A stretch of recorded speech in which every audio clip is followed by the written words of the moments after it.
If you're seeing that yellow vertical line following your cursor in CapCut on PC, don't worry, that's the preview axis, and in this video I'll show you exactly how to remove it in just a second.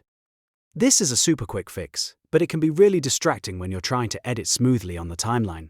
So if you want to clean up your workspace and make CapCut feel easier to use, this is the tutorial for you.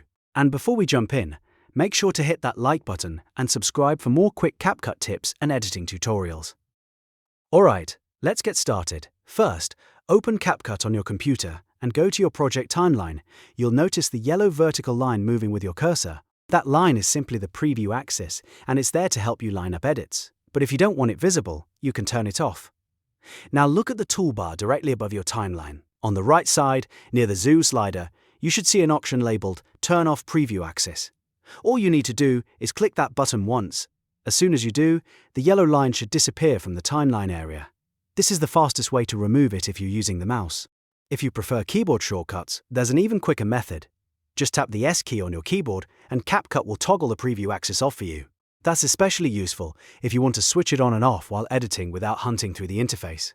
If the line is still showing after one click, make sure you're in the correct timeline view and that the shortcut wasn't disabled in your setup.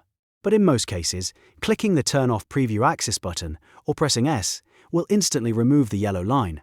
Once it's gone, your workspace will look much cleaner, and you can focus on trimming, cutting, and arranging clips without that extra guide getting in the way. So that's it. The yellow line in CapCut is the preview axis, and now you know 2 easy ways to remove it.